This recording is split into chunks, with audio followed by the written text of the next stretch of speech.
Well, I thank you all for joining.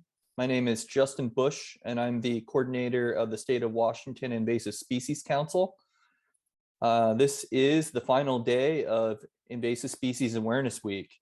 And in the state of Washington, we were very pleased to have Governor Jay Inslee proclaim Invasive Species Awareness Week in Washington in solidarity with National Invasive Species Awareness Week, which is happening during the same timeline. All around the United States, all week, we've had a series of events raising awareness of invasive species and sharing information about how we can prevent invasive species as well as stop invasive species once they enter our landscape. So this is the final day, and I thank you all for joining. So all week, we've been raising awareness about invasive species. They impact our natural resources, they impact our agriculture, they impact our environment and our economy.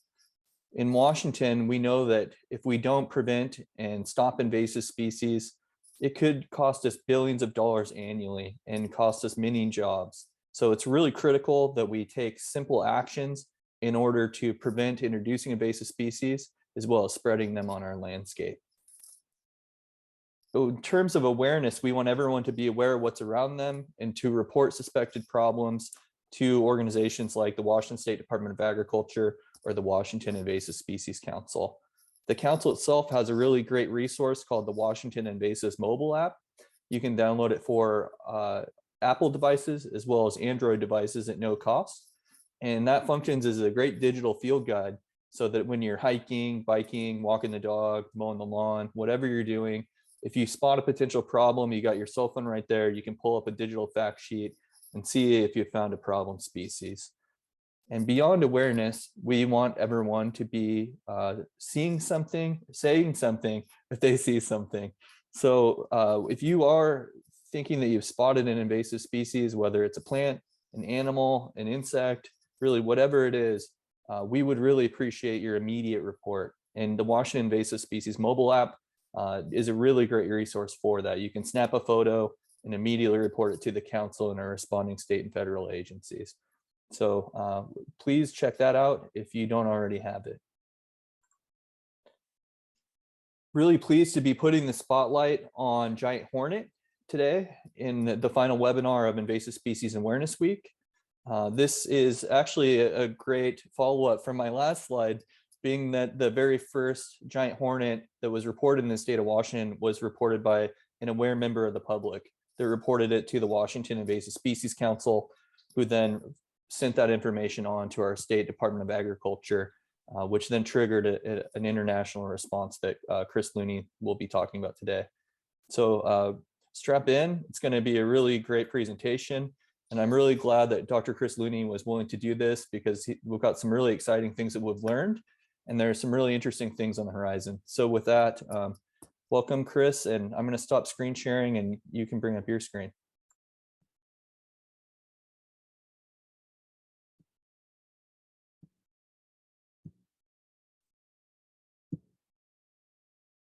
Okay.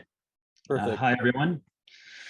Great. I'm going to open with this gratuitous video of a hornet cleaning herself while I offer a quick apology before I even start, which is something that speakers are never supposed to do. But what I'm apologizing for is that the presentation that I'm giving to you is only capturing a subset of all the research that's been going on, both here in the state and across the nation. So there are some people, and I can even see that they're in the audience, who have contributed to a lot of research efforts with this hornet, and I'm just not going to talk about their work today because I frankly don't know it. And there's more to come. So, mea culpa, you're all great. And with that, I would like to introduce what I will be talking about, which is what we've learned over the last 2 years of working on giant hornets. I'm going to start actually with some background information on the hornet's life cycle. Not much, just enough to keep us oriented so that some of the things we've been looking at make sense. And then the work I'm presenting today is really the product mostly not of me, but of my colleagues here, Telissa Wilson, also from Washington State Department of Agriculture, Dr.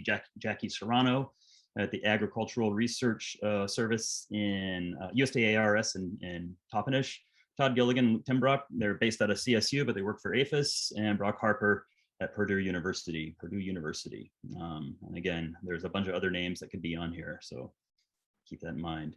So Vespa mandarinia obviously is the animal we're speaking of. It was described back in 1852. It is in the order Hymenoptera, that includes sawflies, bees, wasps, and ants, things that we're all intimately familiar with, because they are ubiquitous. They are one of those groups of insects that drive so many ecosystem processes and that are both a source of pain and fear for us, as well as some of the most important things we draw from the natural world. So I think we all know about Hymenoptera. More specifically, Vespa are in the family Vespidae. Vespidae takes their name from the genus Vespa, not from the fun little scooters. 5,000 or so species described worldwide. It includes paper wasps and yellow jackets and hornets. We all know about those. It also has some really cool things, potter wasps and mason wasps, which create these beautiful little structures that they put their larvae in, and then pollen wasps, which are kind of the odd wasp out in this group. They feed on pollen rather than meat like the rest of them. So the others are carnivores. Pollen wasps feed on pollen. They're kind of unique. There you go. Genus Vespa, or true hornets. And when I say hornet, I'm only going to be referring to things in the genus Vespa, not yellow jackets that sometimes get called hornets, are a strictly Palearctic or old world kind of group. Of the 22 described species right now, none of them are native to North America. Most of them, they're all native to Asia. And then there are 2 species that are also native to Europe and parts of Northern Africa. That said, we do have one in North America, the European hornet Vespa Crabro. It's been established for 100 years or more, and it's not really much of a pest or of much ecological significance aside from administering painful stings. They can do things like girdle apple twigs and stuff like that, but it's usually local and situational. So if you are on the East Coast and you think you're seeing giant hornets, chances are you're seeing Vespa Crabro. They are restricted to the East Coast. They don't seem to make it past the plains. So if you're west of Oklahoma or Kansas or Texas and think you see one of these, like if you're in Colorado, tell your local Department of Agriculture. The native range for giant hornets, Vespa mandarinia, is most of Asia, actually. Lots of records in Japan and Korea. They range all the way across mainland China. They're present in lots of Southeast Asian countries, and they continue westward along the Himalayas. They're more properly thought of as a subtropical or temperate species. In the tropics, they get replaced by a congener, Vespa soror, the other giant hornet, and an animal that's very much like it in most ways. They're also pests of honeybees. They do this unique group attack behavior that I'll come back to in a minute, and they're really big. So if you're in Vietnam, for instance, you're probably more likely to encounter Vespa soror than Vespa mandarinia, but they definitely do have overlapping habitat. This is just to remind you of the life cycle for Vespa, and pretty much all Vespidae that are in places that have a winter and a summer is a single year colony cycle that begins and ends with queens, and ends up with the creation of kind of a superorganism, a eusocial animal, much like bees, honeybees, or bumblebees, or yellow jackets. I'm gonna kind of walk us through just some really brief points. We'll start with where we are right now, which is queens are overwintering. If you're a Vespa mandarinia queen in Whatcom County right now, you're holed up somewhere in the ground, or maybe a pile of straw, or compost, hoping not to be trod upon or dug up by raccoons while you wait out the coming of the spring. For you, that's going to be, for you, the queen, that's going to be like maybe March and April. That is when the queens will start to emerge. They'll feed on carbohydrates like saps and any juices or something that are on trees, and begin looking for a nice place to find a nest. Once she finds a nest area that's to her liking, she'll start to excavate it. She will build that first comb, maybe 40 to 60 cells, and lay the first larvae that take about a month to grow. During this time, she's coming and going from the nest. She's out foraging for the food those larvae need and bringing it back. So it's a pretty delicate time in the colonial life cycle. It's easy for that queen to die. And once the queen dies, at this stage, the whole colony dies. Once that first batch of workers is reared, takes a little more than a month, they start doing that stuff. The queen hangs out in the nest, maintains order, lays eggs. The workers start doing most of the work for expanding the combs, expanding the cavity that the nest is in, and importantly, foraging for insects that they'll bring back to feed to their larvae. The hunting during this time is kind of individual hunting. They'll be flying around and generally finding a bee or a beetle or a whatever, grabbing it, chewing it up, and bringing it back to the nest to feed. Later in the season, as the colony expands and they begin to produce new queens and males, that's when this phenomenon of group predation on other social Hymenoptera occurs. It doesn't occur all the time. Not every nest or not every hornet nest is thought to engage in these group attacks, but when they do, they're pretty devastating and can be a significant source of cost for beekeepers. And it's one of the main reasons we're concerned about this species from an agricultural perspective. That always happens late. It seems to correspond with the production of these new reproductives. It's not clear if that's because there's no more food or just because it's a good evolutionary adaptation to a place with lots of food, such as the beehive. That is followed then by the emergence of these unmated queens and males. Mating, when it does occur, it happens right at the nest as far as we know. A lot of females simply do not mate. They come out, they fly away and that's it, or they come out and a male will try to mate with them and they'll shake him off and fly away and that's it. Around 40%, maybe a little bit less, do seem to actually mate right there. And then those fly off and overwinter. This often, by the time this happens, the founder's queen is already dead. If not, she dies soon after, and then the colony just sort of peters out. It falls apart, social order goes away, and that is the end. The workers will, fly about on the landscape a little bit, trying to eat, but there's nothing else happening with the colony. And then the queens disperse to overwinter back where we are right now. That nesting, as far as we know, is usually associated with, well, nesting is associated with protected areas. These are cavity dwellers, cavity nesters. You don't see big nests of Vespa mandarinia hanging from trees. The literature is pretty clear that the majority of time this is going to be in a burrow in the ground, like either an abandoned rodent burrow or a space formed by some rotting trees or the architecture of roots. That's in fact what you're seeing right down there in the screen right now is a hornet that had been away from the nest when the nest was destroyed, coming back trying to figure out where her home has gone. It's been dug up by beekeepers in Canada, so she's not going to find it, but that would be where she would be looking, down on the ground. Occasionally, about 18%, according to literature, they will be in rotten trees. But again, this seems to be sort of low. The literature tells us that they should be within a meter or so of the ground in these rotten trees, and not really arboreal. And then they're just a handful of documented occurrences in human structures, like in a wall or under a tarp or something like that. So something generally we don't have to worry about. The nest can get really, really large, especially in places with long, sort of long, warm growing seasons, a couple feet wide. Imagine an animal, a honeybee comb or a Vespa or wasp comb, 2 feet wide. That's pretty big. And they're social organisms. They can have lots and lots of adults.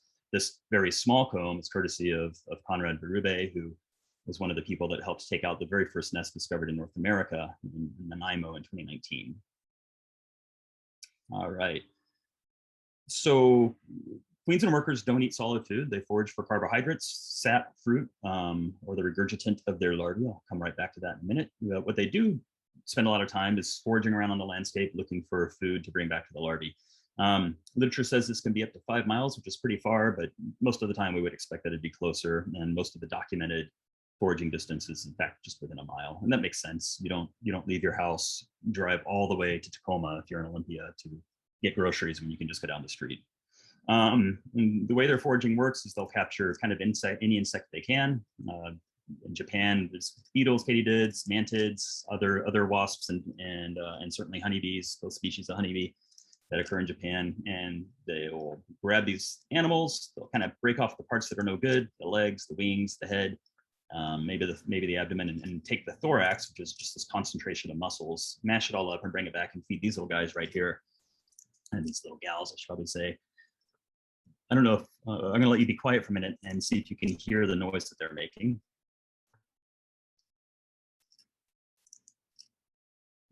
If you could hear it, you might have noticed kind of a scraping noise. And if you didn't hear it, you would have heard kind of a scraping noise. And that is these larvae presumably alerting the workers who should be coming back with food pellets that they are hungry right now and they need some food. Once that happens, they will then feed on the mashed up meatball, digest it, and then in response to intonation by the worker, they'll kind of barf up a little clear liquid. It's been dubbed Hornet Juice in the popular media and to some degree in the scientific literature, which is a blend of protein, amino acids, and carbohydrates, and that's one of the ways workers get their sustenance. It kind of doesn't really taste like anything. It just tastes like water, but it has been synthesized, and people do use it as an athletic performance enhancing substance. So all of that stuff that we talked about is really just one hornet out flying around eating stuff, kind of like this one down here in the bottom left, capturing the honeybee. This species and Vespa soror, though, do have a really unique behavior among Vespa. That are these cooperative attacks on a hive or a nest. Basically what happens is, and nobody's quite sure what drives this process, a hornet worker will mark a hive or mark a nest with a pheromone. That pheromone recruits her sister workers, and they will come en masse and basically just kill stuff. This is different than the normal hunting, where they would take that resource and return it to the hive, to their own nest, and feed it to the larvae. This time, they're just cutting the heads off of bees or wasps, making sure that there's no ability of that attacked hive or attacked nest to defend themselves. And they do that until basically the adults are depleted. Once that's done, they occupy the hive. They'll actually defend it at that point, much like their own nest. So they will sting you if you come upon an occupied wasp nest or hive of a different species. And they spend a couple of weeks taking the larvae pupae out and then returning those instead to feed to their young.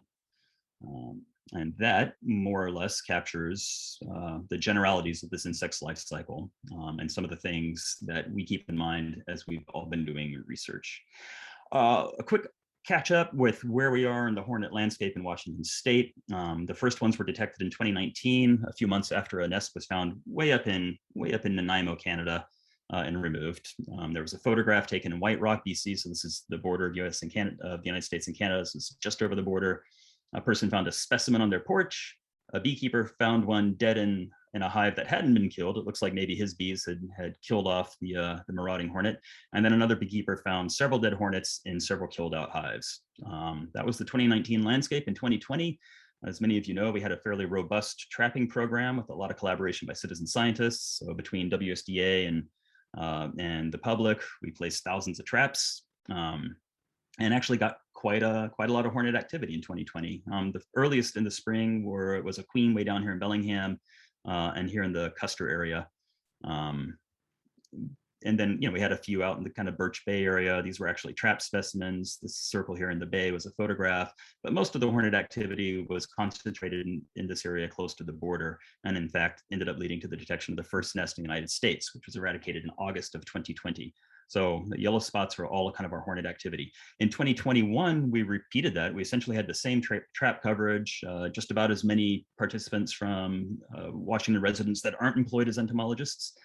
And we had very, very few hornet detections. And in fact, all the hornet detections we had ended up being associated with nests. There was one exception to that. We did find a hornet down in Marysville. This was really strange. It was a male. It's kind of a one-off thing in, I can't remember if it was May or April. It was quite early. And the hornet had clearly been dead for some time. Phenologically, it doesn't make any sense. And our trapping never turned anything up there.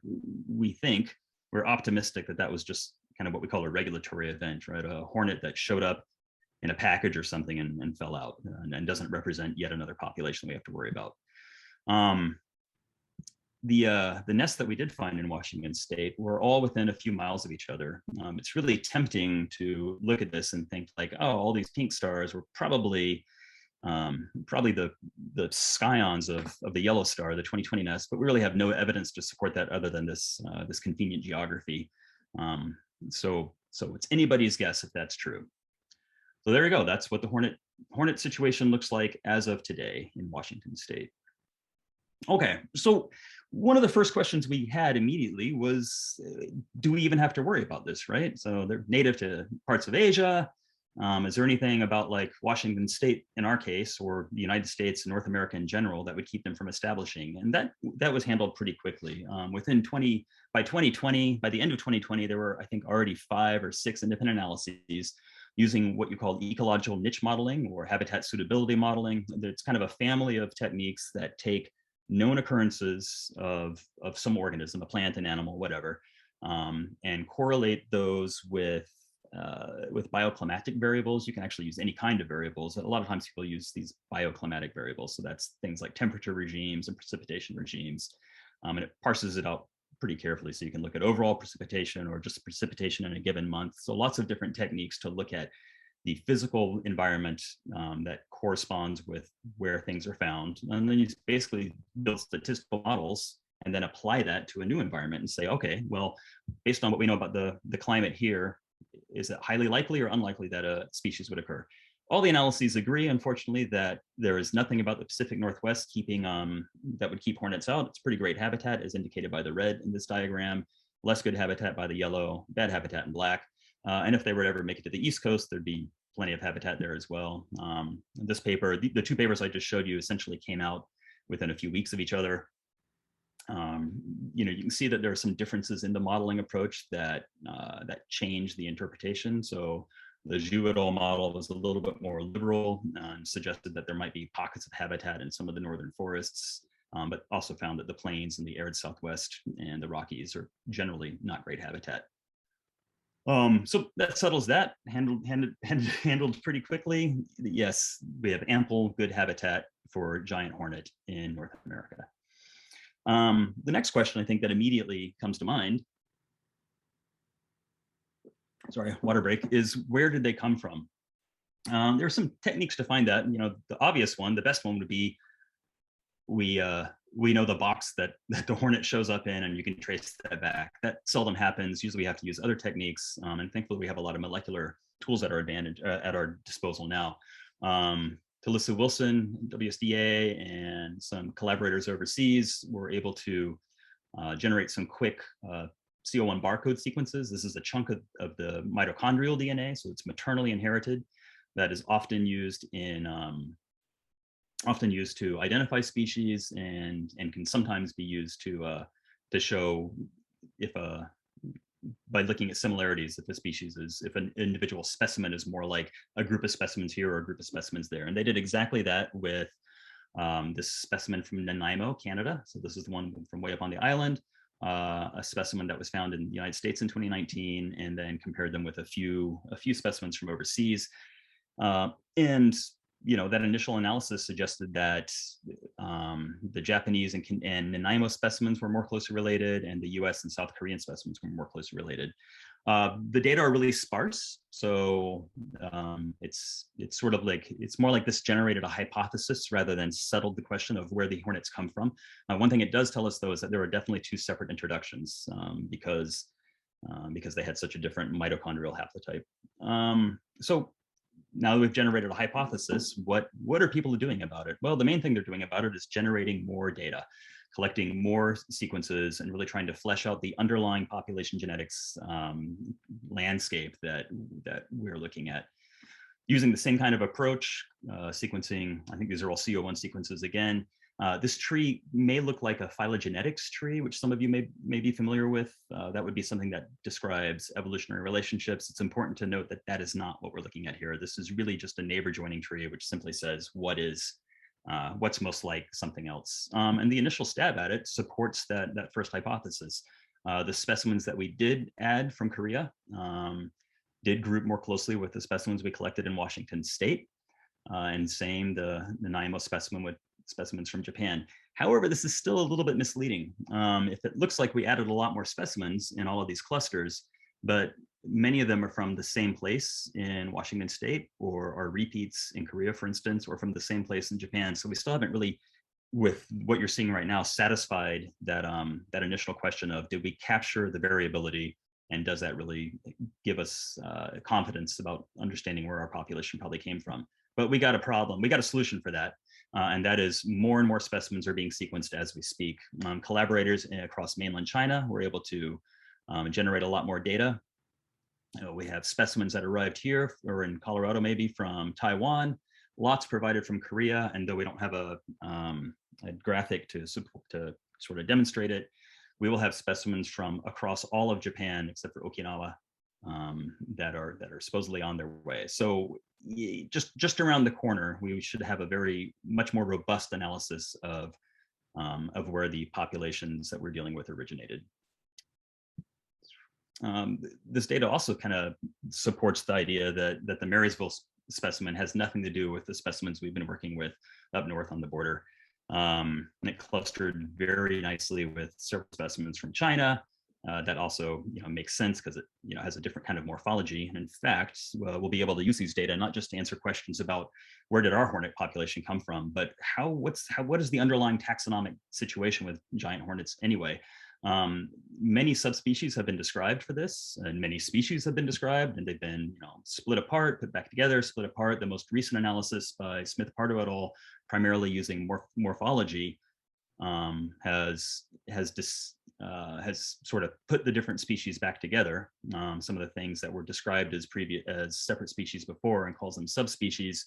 We'll be able to bring this molecular data to bear and maybe define those species boundaries a little bit more clearly. So kind of a thing that may be less important to us, except as we think about introduction pathways, but really sheds light on an organism that just we hadn't had the motivation to study in quite so much depth before. DNA is not just useful for understanding where things came from, or the vagaries of alpha taxonomy, but we can also use it in a more diagnostic sense. So one of the questions that we have been facing as an agency, and I think beekeepers all over the place face, is when you have a sudden unexplained bee kill, can you with some certainty ascribe it to yellow jackets or giant hornets or something else?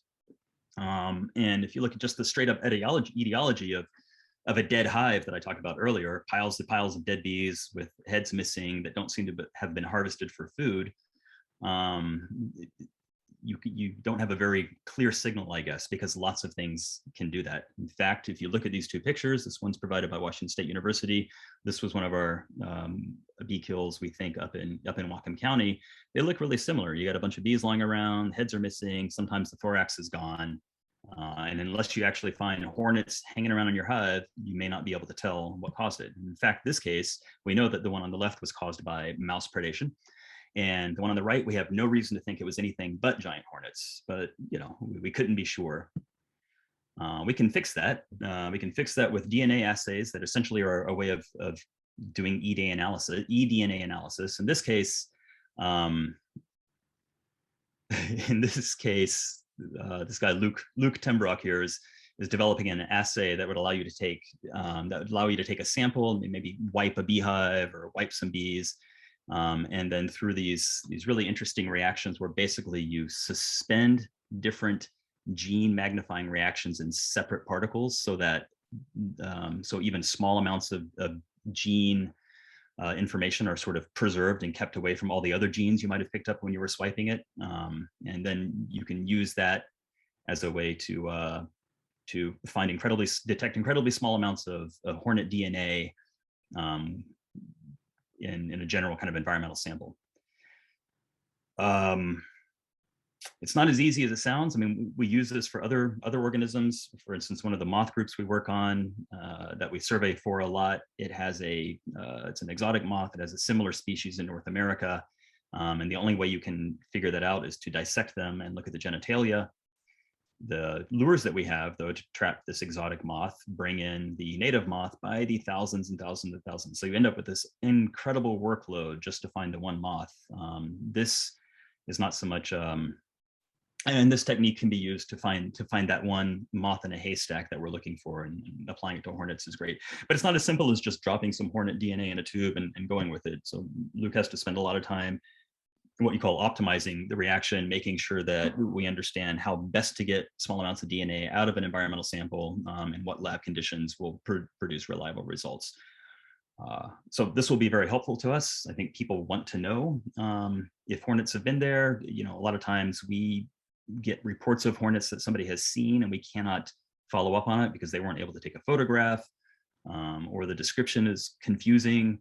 This would be another technique that might allow us to be sure. So if somebody thinks they saw one on a paper wasp nest, we can grab that paper wasp nest, swab it, and maybe get a yes or no.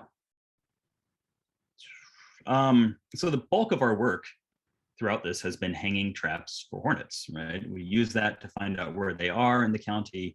And then once that happens, we try to follow up and locate a nest. There are not really amazing synthetic lures developed for giant hornets or hornets in general. What we've been using is a blend of fruit juice and ethanol. This comes right from the literature overseas where people use these kinds of traps all the time. In our case, orange juice and ethanol. It catches hornets, we know that, but we don't know if it catches hornets at incredibly low densities. And we also know it catches lots of other stuff, hundreds of yellow jackets, literally billions of fruit flies. It's also kind of unpleasant to work with. So luckily, Dr. Jackie Serrano is good at figuring out things that attract insects. And so she has bent her brain to this. Oh, let's see, turn this down a little bit. Sorry. And we started doing some experiments in the field while we were like side by side with our general survey. In 2020, Jackie just identified some lures that have been shown to attract yellow jackets in the past that we use in yellow jacket traps and provided them to us. We made some blends of kefir and juice. This is sort of try to create a mimic of a sweet protein, similar to some of the things we've seen in overseas. We boiled bee combs and made a water extract from that. That's what's happening there on the right. And then a private company in Spokane, Sterling International, that specializes in yellow jacket traps, sent us some of their traps, which they had modified to include Asian or giant hornet alarm pheromone. We also ran a negative control. So we were able to jump on that right away in the spring of 2020 and run it through the whole year. We had a pretty robust spread on that. So again, here's the border of Canada and the United States. So we were able to place some near where hornets were found early in the spring, up near the Blaine area and the sort of Custer area where hornets were found. And then we just kind of scattered them across the county. And we got stuff, right? So we captured lots of Vespidae, and we were sort of using that as an ecological analog, as a metaphor, if you will, for hornets, because we don't have a lot of hornets. In our spring traps, we ran a negative control. So that's just a bottle of soapy water, our regular trapping lure, orange juice and ethanol, and then a bunch of these different chemicals in the kefir. And then basically what we found was the OJ ethanol was really good. This little star indicates that the averages you're seeing there are statistically significant. So it was statistically better than all of the other traps. The differences we saw were consistent and not explained by just one crazy site or one lucky day that we had a lot of hornets. And then we repeated that experiment. Well, it was a slightly different experiment in the summer, with adding the two commercial traps, some slightly different chemicals, and the beehive comb. And we dumped the kefir because it was gross. It didn't catch anything, and it just turned into this sort of yogurty snot in a jar. And when we had sort of three standouts, again, these three are statistically better than everything else and not statistically better than one another, even though there was overall greater catch in the Sterling bottle trap. Again, these are all Vespidae, right? So these are all yellow jackets and paper wasps. We did in fact catch some hornets in this experiment, but we caught them in just the one isobutanol or an isobutanol trap and some APHIS beecomb trap. So, and this happened after we started finding sort of what I call Hornet Central, the place we ultimately had a nest. We just relocated one of the trap lines there, and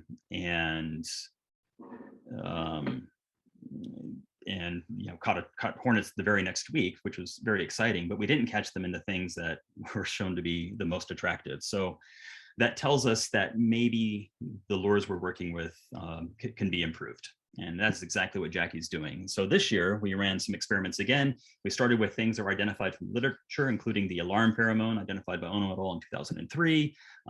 There's another species, Vespa velutina, which is introduced in Europe and Korea, and it's spreading very quickly. It is also a honeybee pest, and there's about 10 years more literature on dealing with it as an invasive species. That literature suggests that honeybee volatiles are very attractive, and also bacterial mats, bacillus culture volatiles are very attractive. And a volatile, I probably should have said this, is just the kind of chemicals that come off of a thing, a source. It's really analogous to smell, but it works. It doesn't necessarily require you to have a smelling sense to find it. It's just chemicals that are airborne. And then finally, just volatiles that are associated with meats. It stands to reason that this would be attracted to meats, just like yellow jackets are attracted to your hand sandwich. And so that's where she started in the literature. By the time we got around to 2021, it has been pretty clear that these hornets will attack paper wasp nests. And in fact, we did some analysis of hornet poop, which I'll come back to in a while, that confirms the giant hornets in our area are eating other vespids, yellow jackets, and paper wasps. And so Jackie also sought to recreate maybe some of the attractants that are associated with vespid nests. So that means She took nests from paper wasps and 2 species of yellow jacket, put them in these containers, and essentially collected the smells coming off of them, the chemicals coming off of them, analyzed them, and then basically created a lure based on the most abundant and or common compounds that she was able to recognize. It doesn't mean necessarily that those compounds would be attractive, right? It's, again, this is sort of a guess. It's like starting to narrow things down. The normal way somebody might want to do this, or maybe a more reliable way to do this, would be to have actual hornets that you can subject to tests in the lab to see which ones are biologically active. We don't have the luxury of that right now in Washington State, or maybe the disluxury of that, and so we just are trying whatever we can. It was interesting that the Sterling traps, which had the published alarm pheromone, didn't seem to attract anything. I mean, the hornets could not have been less interested in those traps. So Jackie was able to re-examine some of that, and using the same techniques, she looked for volatiles on wasp nests and identified some other chemicals that may be at play. And so she recreated a different kind of alarm pheromone blend based on this analysis. And then finally, the marking pheromone that the hornets use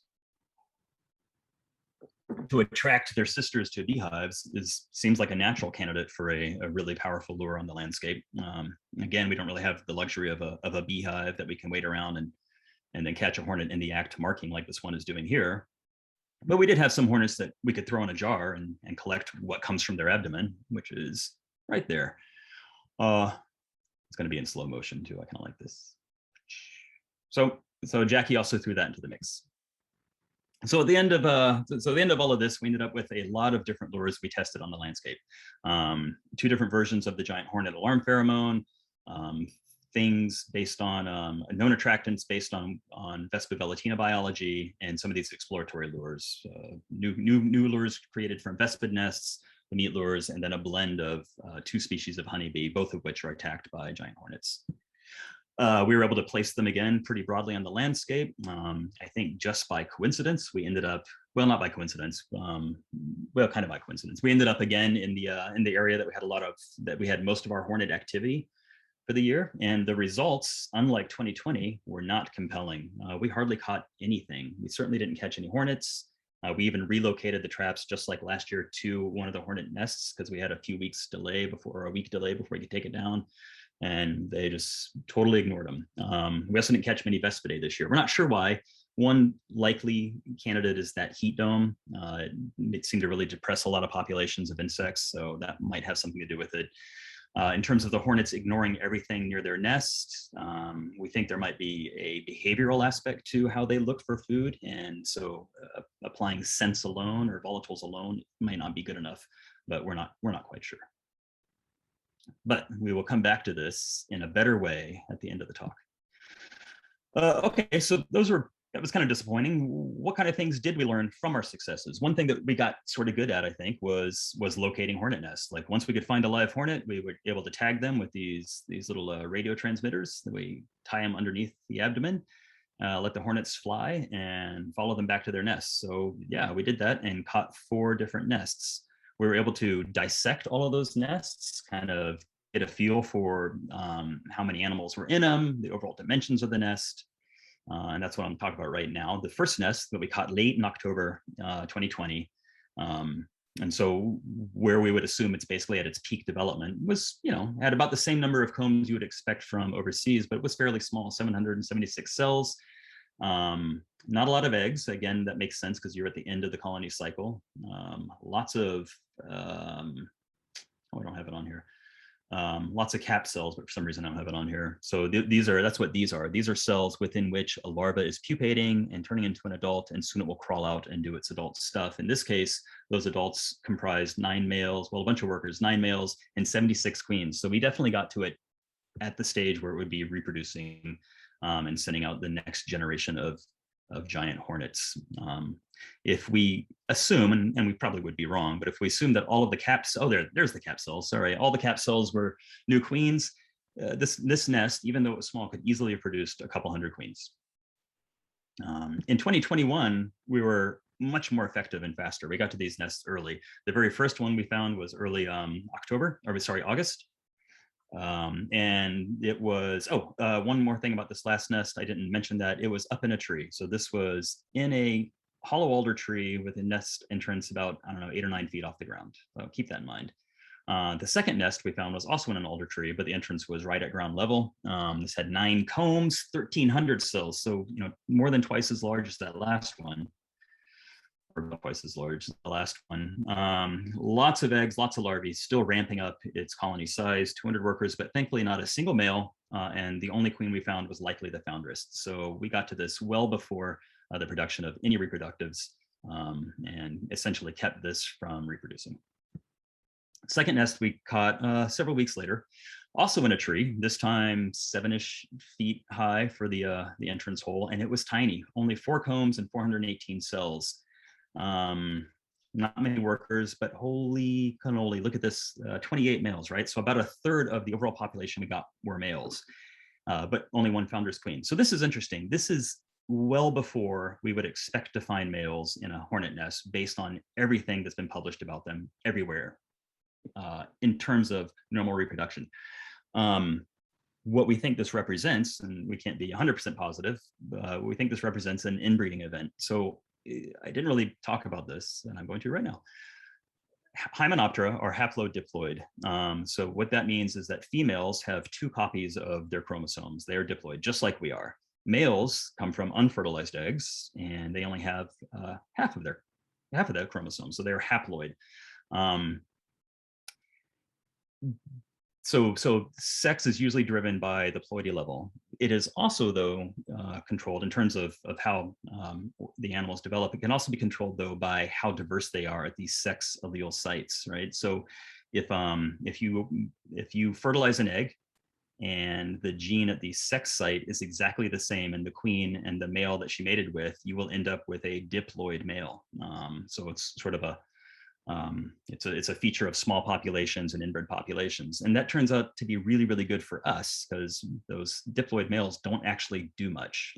They don't seem to forage. There's no evidence that they expand the colony either by building comb or excavating space to grow it. And that would actually explain why this nest is so tiny and why there were so many males so early in the season. So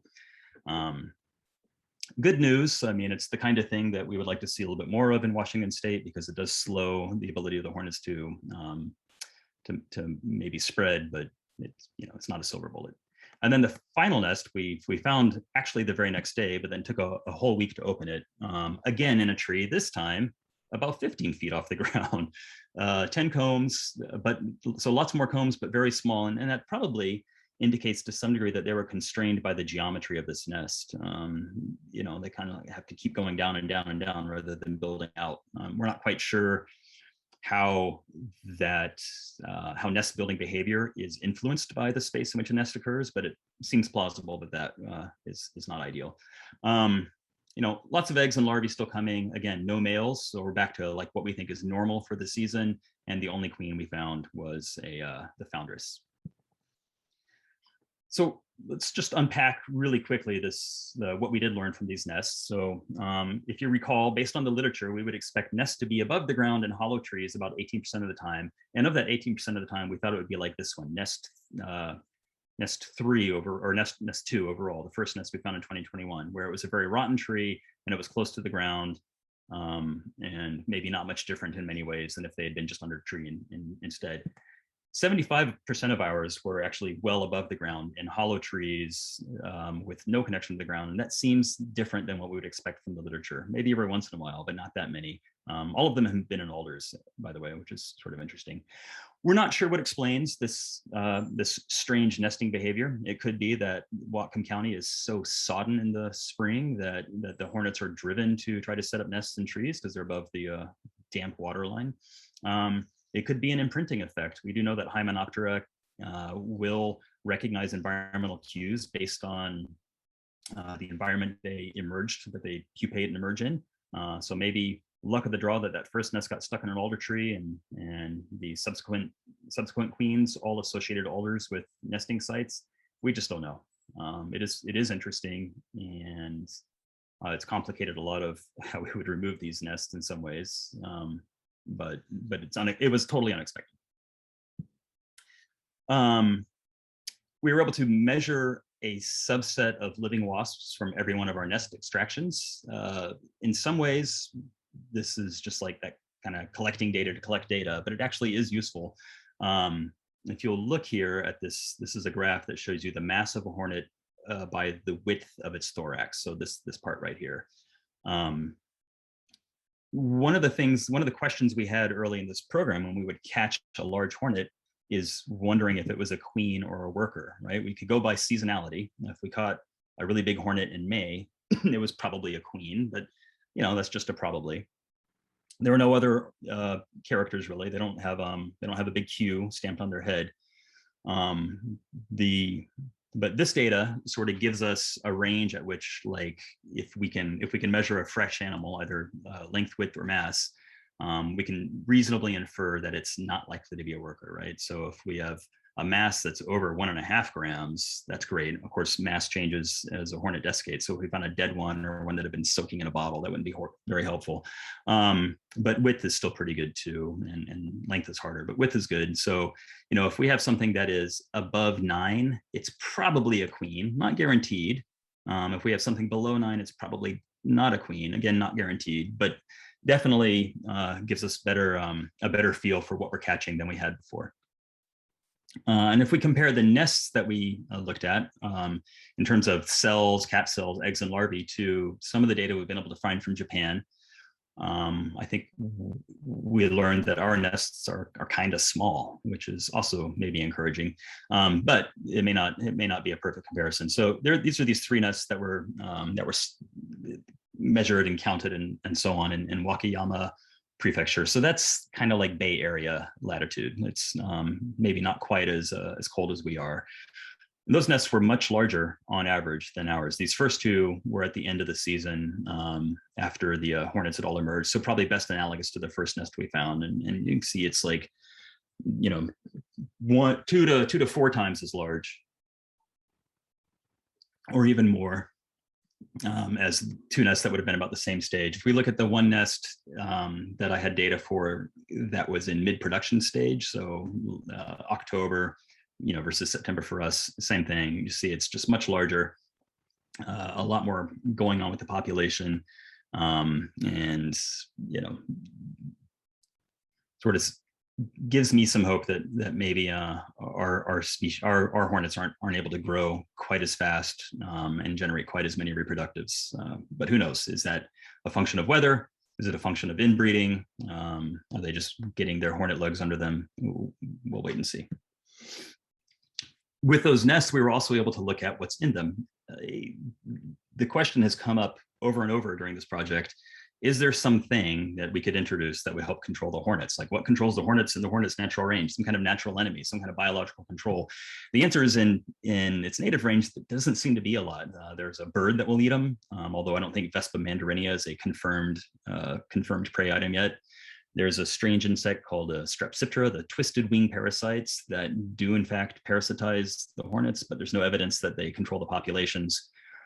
So nothing that we would feel compelled to go overseas and look for and think about as a classical biological control agent. But hey, new ecology, new interactions, maybe there was something in these nests. So we were able to take the litter from a couple of them and run them through Berlese traps. So a Berlese trap or Berlese sample is basically a way to get small arthropods out of leaf litter, soil litter, stuff like that, so that you don't have to just sit there with a petri dish and a microscope and laboriously pick it all apart, invariably missing some. So this is essentially a bunch of hornet debris from below one of the nests, and you put it in this cone with a screen, and then down in the bottom of this bucket is a jar of alcohol, and then this gentle light slowly drives the arthropods away. We found enough litter in 2 of the nests to run 2 samples.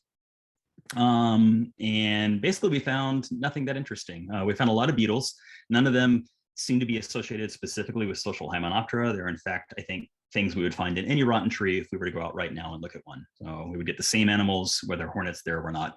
We did in fact find some species that are associated with yellow jackets, a dark winged fungus gnat and a ford fly.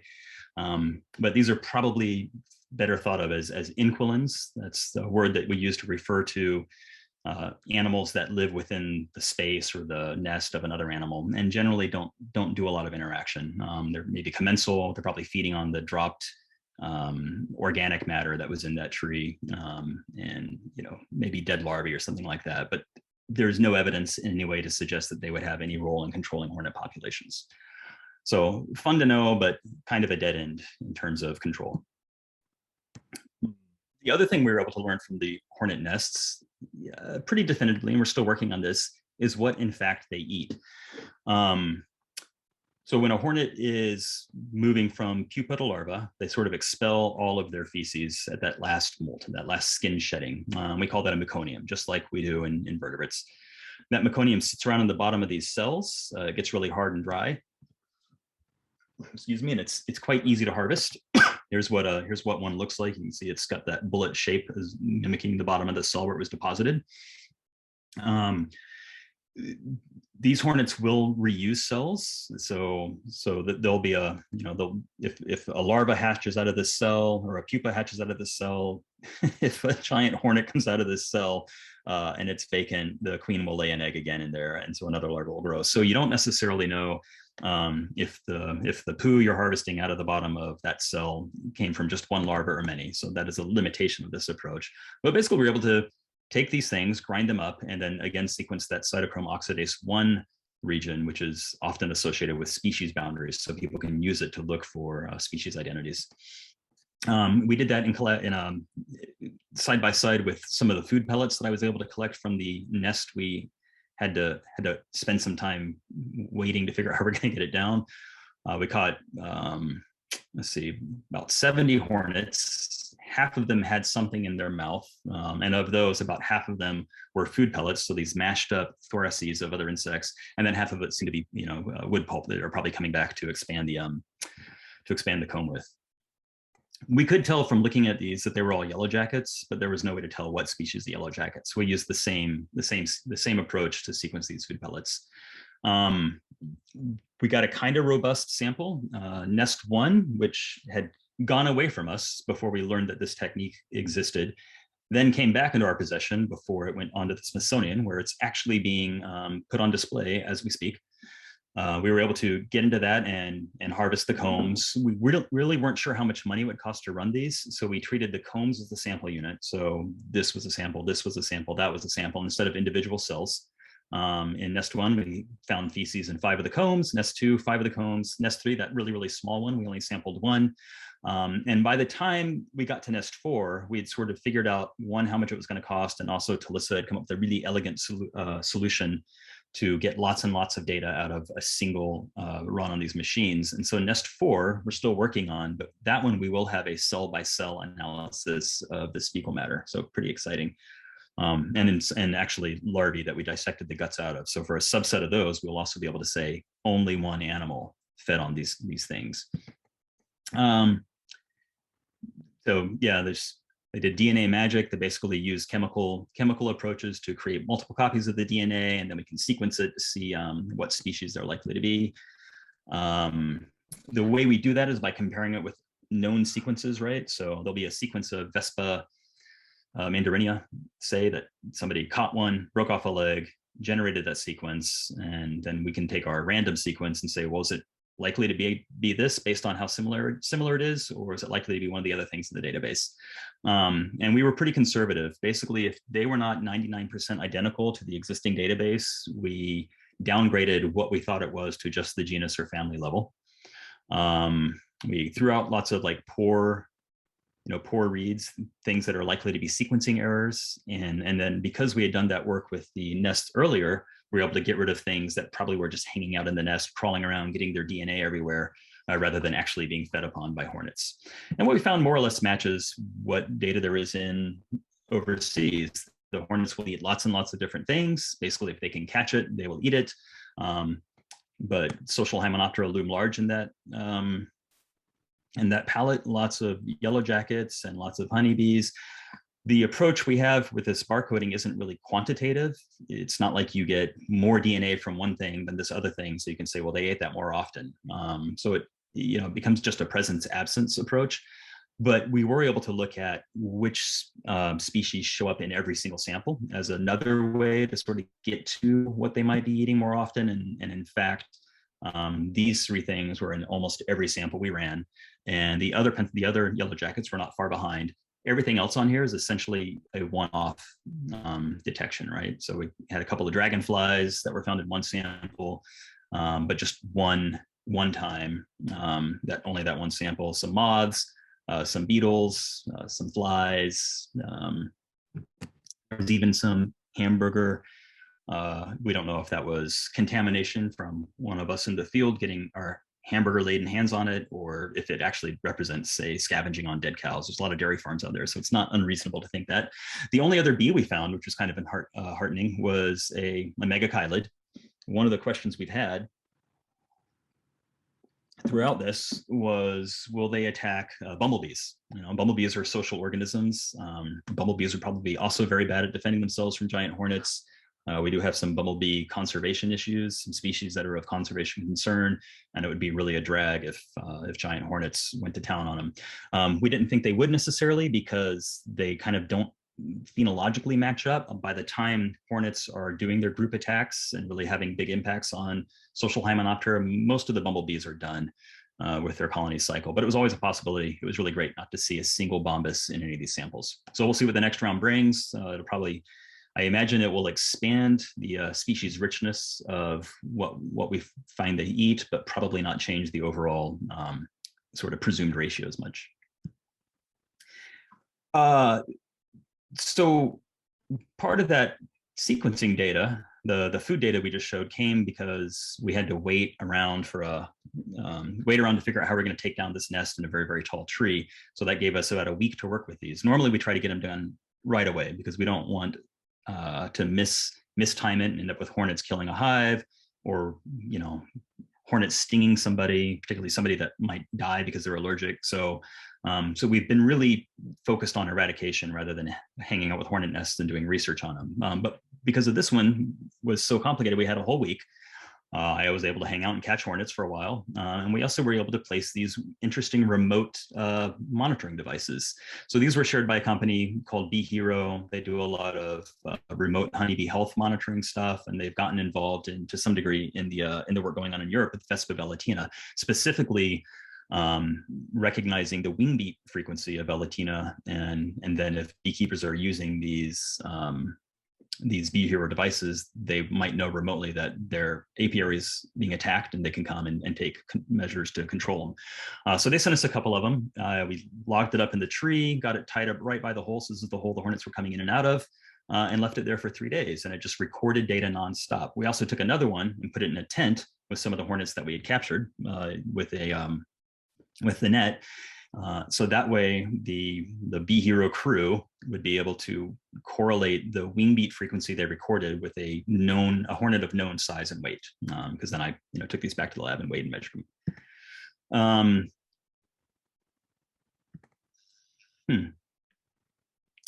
Sorry, that's a slide out of order. So we got some neat things. One of the things that came from the Bee Hero devices first was some insight into the daily rhythms of the hornets.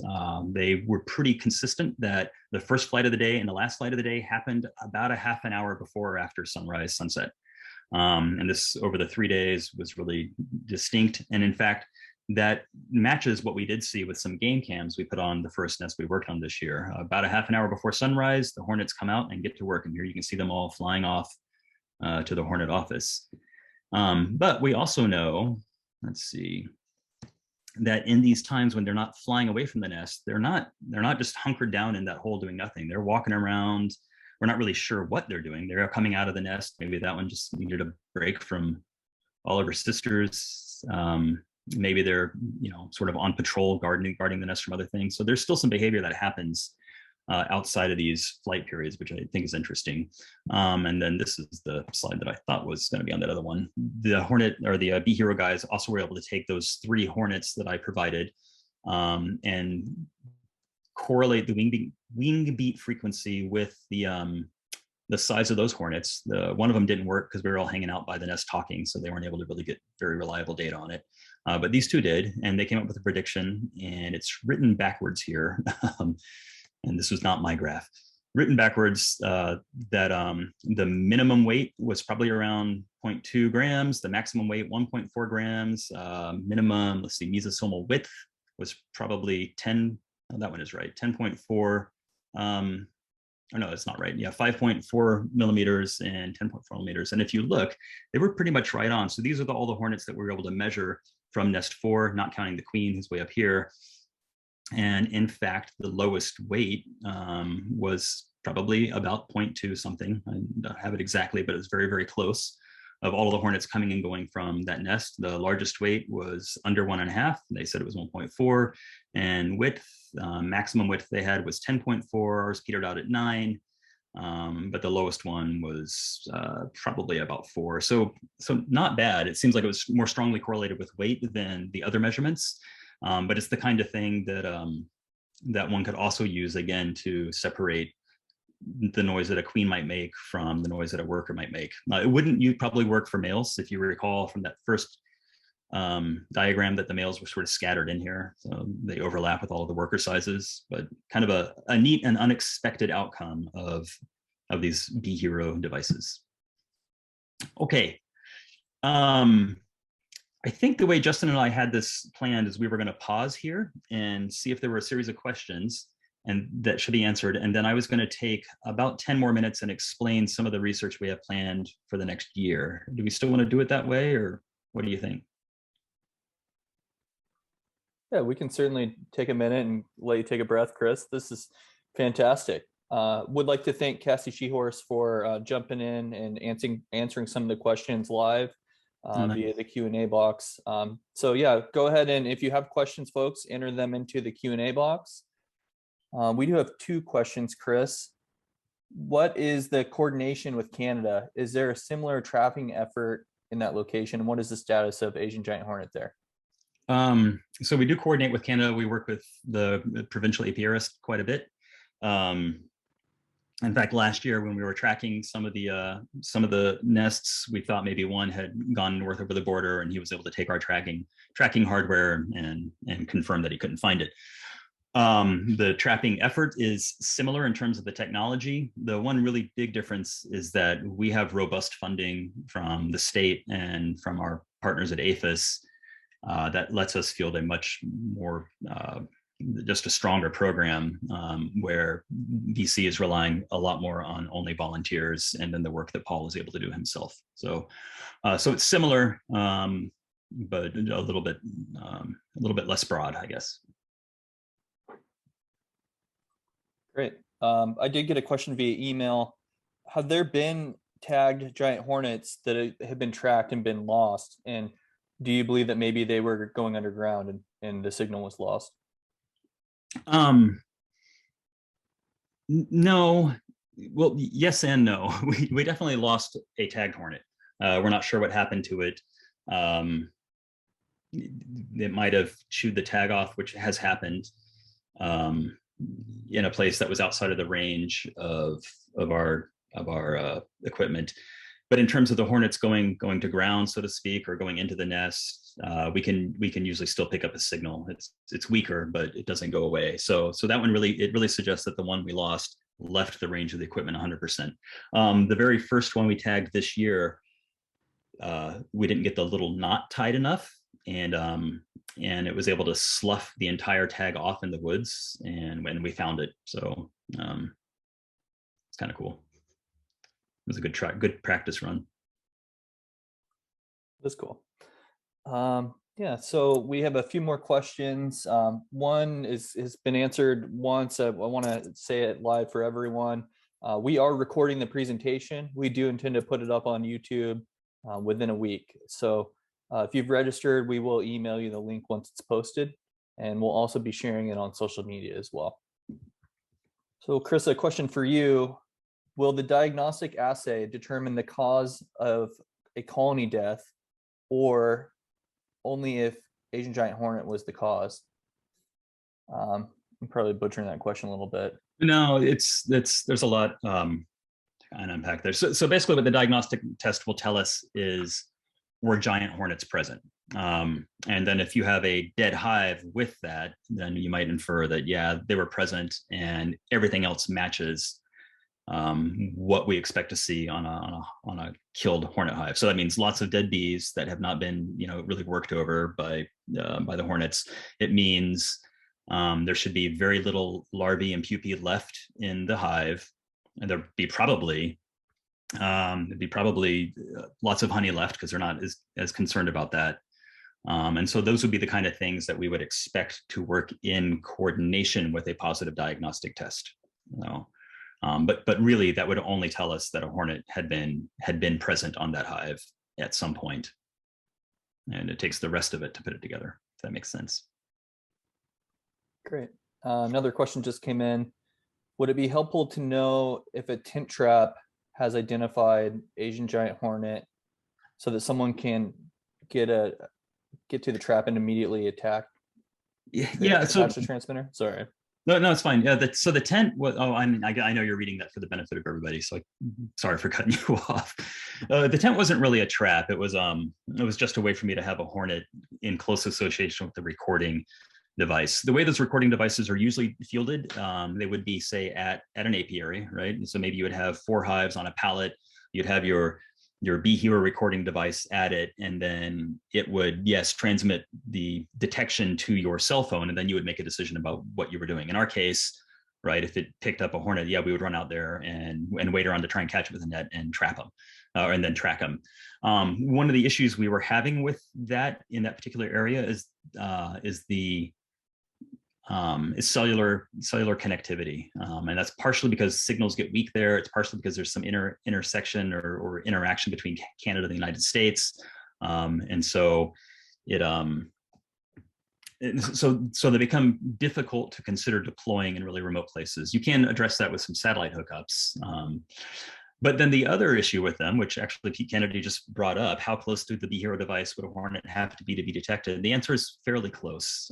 Again, that's why I brought the pallet in, because it seems like we could get a pretty good signal at about a pallet worth of beehives. But if you had an 80 hive apiary and you put your hornet in the corner, your Bee Hero thing in the corner, it probably wouldn't pick up hornets in the other 3 corners. So there are some limitations to it. It's really designed as a hive specific tool.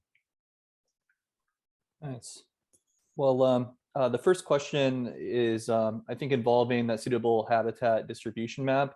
Do you know if that factored in climate change, and is anyone doing some research with predicted climate modeling in habitat? The labs I worked with did not. I think there's some publications on it. I'm not quite sure. There's a lot of research that was done recently in China that I just don't have access to those journals, and I think a lot of those are kind of machine learning and predictive stuff. So I think it's out there. It would certainly be easy to do. I mean, we do that kind of predictive climate modeling with all sorts of species. I just confess I don't know if anybody's done it with giant hornets yet. No.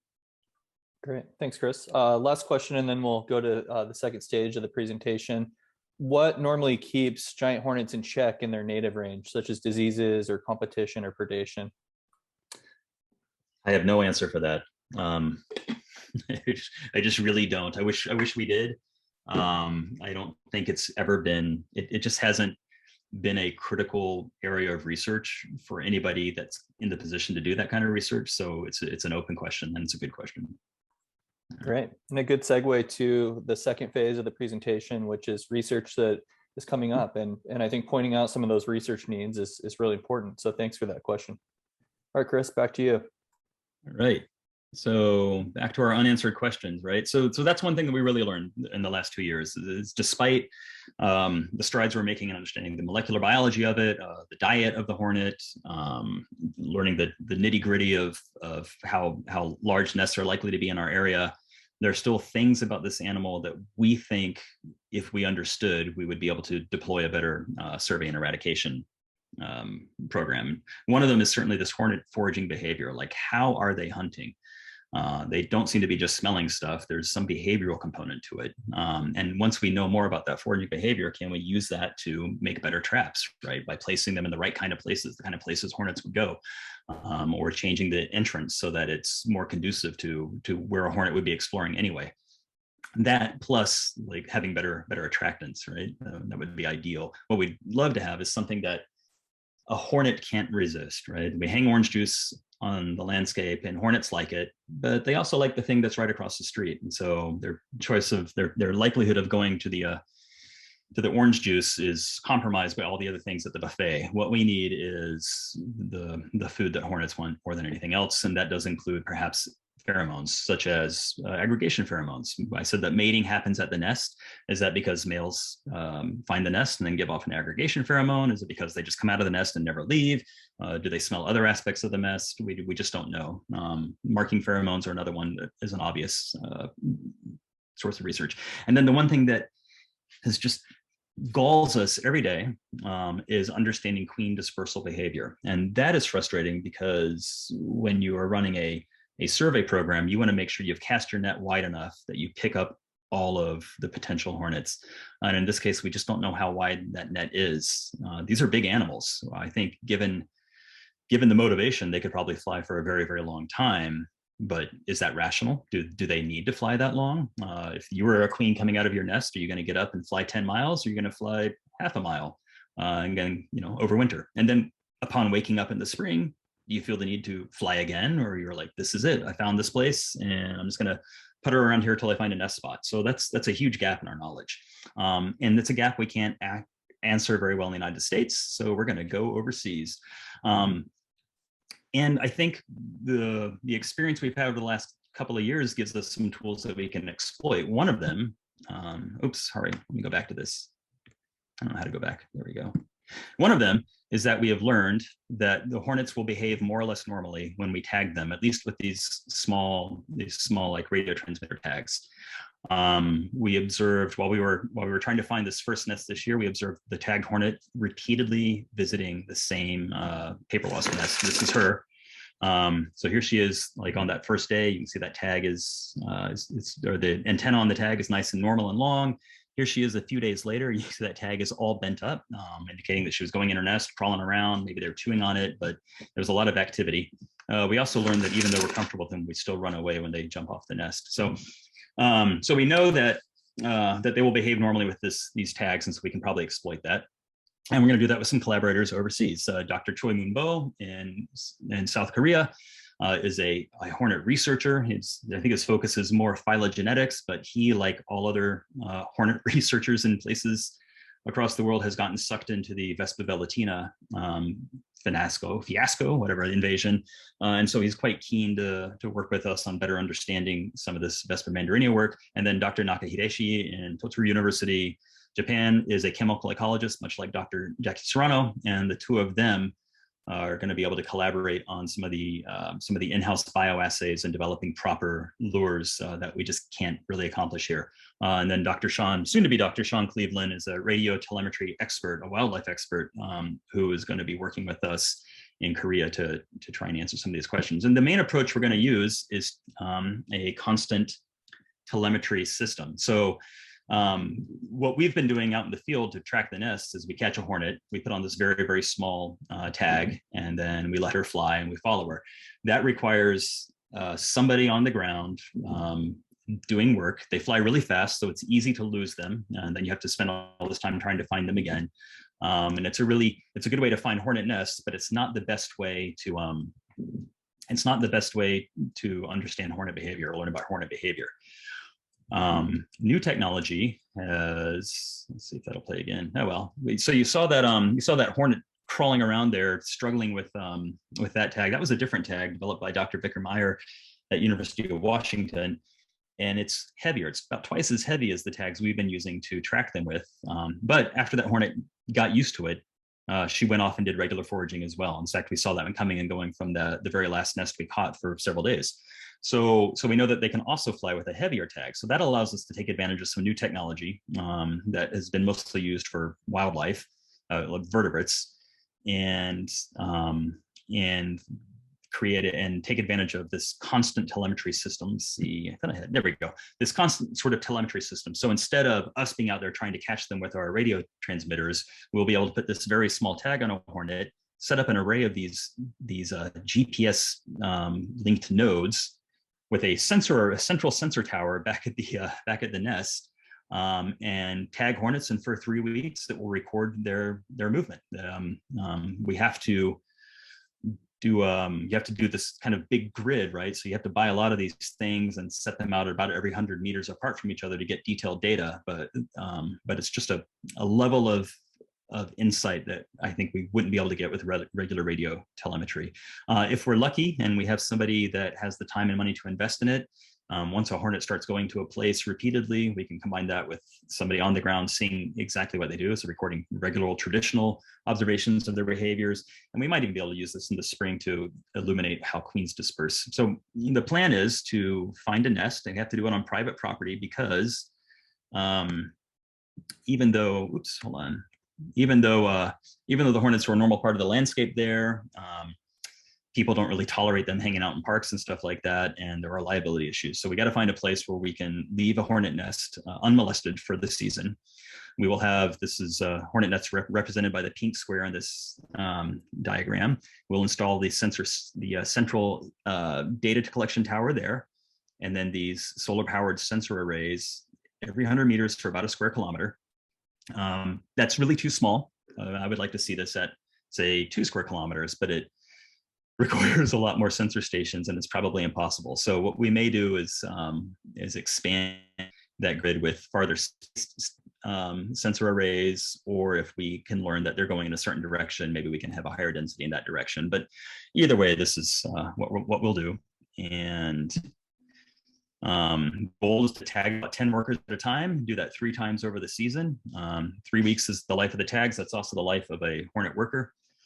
So it kind of works out well, and we'll record hopefully foraging distance, foraging paths, how long they forage, whether or not they repeatedly return to sites, and if they do they always repeatedly return to sites or only at certain times, their diurnal behavior that we already kind of know from the Bee Hero things. Should be a wealth of information. These other parts that are starred right here will be the kind of things we can learn if we have the time to, I think, watch them. But even if we can only get the remote data, I think it'll be very illuminating. We hope to learn something about queen dispersal. It may be by tagging queens with some of these tags at the end of the season, seeing which direction they go out of the sensor grid, and then using a handheld Yagi antenna to try and find them after that. We also might just try to find a bunch of nests and hang out and paint queens and see if anybody picks them up in the spring. There's a lot of trapping programs in general up there. Maybe we can do a citizen science kind of approach. Say, if you catch the green queen, let us know. We don't know. That one, we're only out a couple of days messing around with queens if it doesn't work out. But that would be some of the goals. Let's see. That'll happen in Korea. We will also run trap trials. I mean, this is going to be really great. One of the problems with the experimental work we've done here is, again, not many hornets, right? So if I do a bunch of panda bear traps in my yard, I might conclude that they don't work because I didn't catch any panda bears, when really there are just no panda bears. So we're going to put this where the hornets are. We're already set up that we'll record all Vespidae, so all Vespa, all Polistes. And that'll be helpful because really it's probably a matter of time till another Vespa gets introduced somewhere, and this will help whoever those people are deal with it faster. There have been 3 Vespa introduced in new places in the last decade, or maybe a little bit longer. One in Europe, and then that same species in Korea, now in Japan, species on Guam, and then Vespa mandarinia up here in the Pacific Northwest. So that'll be huge. And then Jackie is going to go to, oh, my little thing didn't change. Anyway, I was supposed to change to a Japanese flag. Jackie's going to, we're going to do these trap trials in Japan as well. So that'll be fantastic. And then Jackie hopefully is going to be able to visit that and work with Dr. Naka directly on using the different kind of biological assays available to really pinpoint which chemicals are biologically active. Like, so one of them is an electroantennogram. This is sort of like Dr. Frankenstein-y stuff. You break off an antenna, you hook it up to a machine, and then you look for an electrical stimulus based on chemicals that it encounters. So it's hard to do that with our hornets because we vacuum them up, smash them around in a container, transport them over the mountains, chill them. Jackie's trying to do like 7,000 different things with them at one time, and so setting them up on an electroantennogram isn't always going to work as well, just because they've been through the ringer. So this will be another key area of research overseas. And then finally, we use a lot of live traps, and well, this is actually about traps in general. This is back to that foraging behavior business. So the traps we use right now are bottle traps where the entrance is on this side, right? But maybe there's another technique that they'd better like. This is another kind of trap that they're more likely to go into. This is a traditional yellow jacket trap with this inverted cone that would normally have a killing solution in here.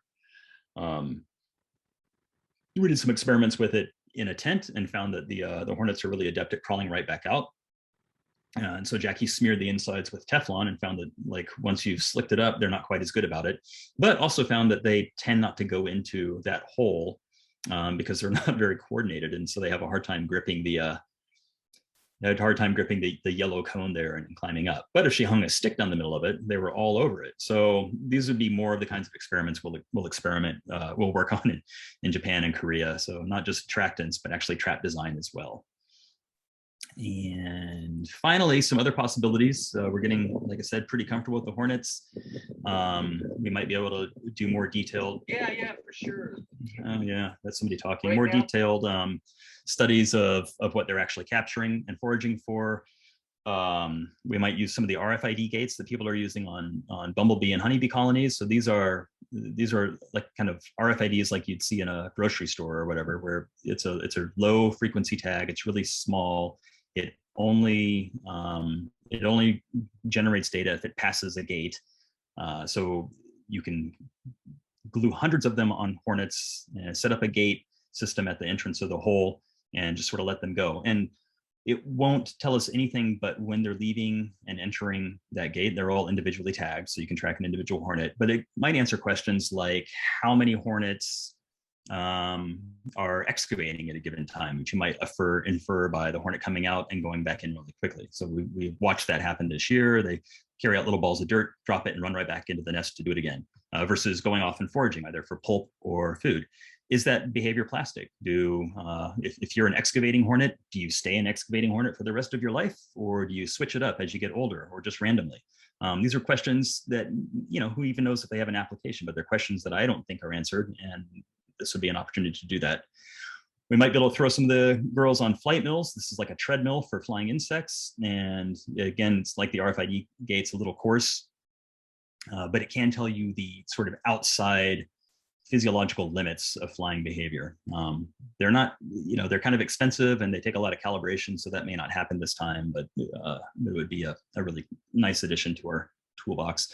And finally, that large tag that you saw the hornet squirming around with that Vikram made, he records a lot of different data with those, including things like accelerometer data and lumen data and humidity and temperature. And it just may give us even more insight into into what's going on inside the nest. But they do come with a whole nother level of equipment that we have to take out there and set up, or recapture them and pull the data off. So we'll see if that happens. And I think that's pretty much it. Like I said, I left a lot of stuff out, and it's there's a lot going on. It's hard to string together into a cohesive story. And I think that is exemplified by how many acknowledgements that I have to have here, right? That includes certainly all the families that helped us get to these nests and remove them, people that have provided expertise from all over the world, Dr. Kennedy, the Mountain Beekeepers Association. It just goes on and on and on. So many people, so much work, impossible for any one person to have done anything really with. And so I'm really privileged to have worked with this many people, including thousands of Washington residents. So, and I will leave us with another gratuitous picture of a fresh queen crawling her way out of some hornet combs on my dining room table. And that is all I have. Awesome. Well, great job, Chris. Thanks again for this. We have time for a few questions. There's only one currently in the Q&A box, so if you have additional questions, please submit those now. Chris, the first question is related to the foods that the giant hornets like. Do you think that honey from Japanese honeybees might be preferred over than other types of honey? I don't, and it wasn't really the honey that we were using, it was more the comb, but I think it wouldn't matter. And one of the reasons is is from all available evidence, once Western bees started being kept in places where Vespa mandarinia lived, it just went nuts for them. So I don't think so. And then this last question, have you tested the efficacy of existing hornet attractions such as Vespa Catch? We haven't used Vespa Catch, and that was primarily based on money and effort. You saw, I think, that the experimental traps we did use were pretty frustrating. And I think part of that frustration is there were no hornets to catch. And so we decided to let some of those things lie while we focused on survey and eradication. But we may actually incorporate it into the overseas work. Great. Well, I have a question, Chris.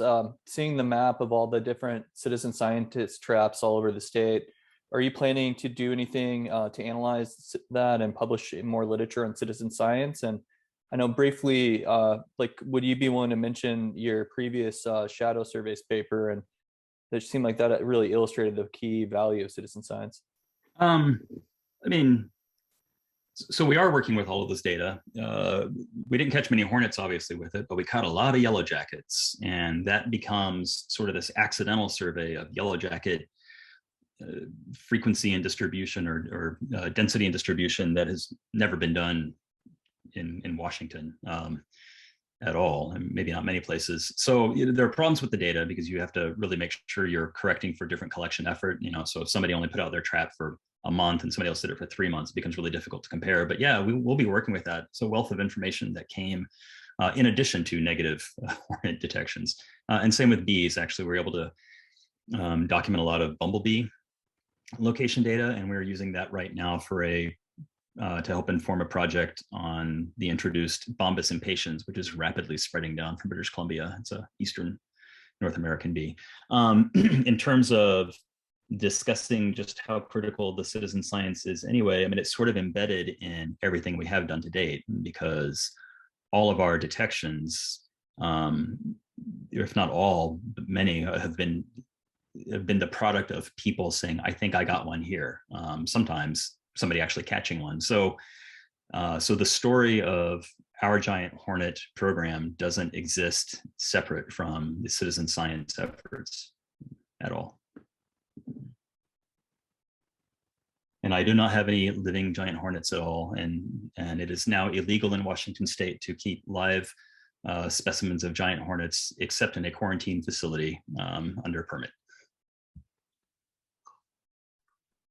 Great. Well, for everybody tuning into this, I'm sure that they want to support your efforts and then also get involved to help answer some of these questions.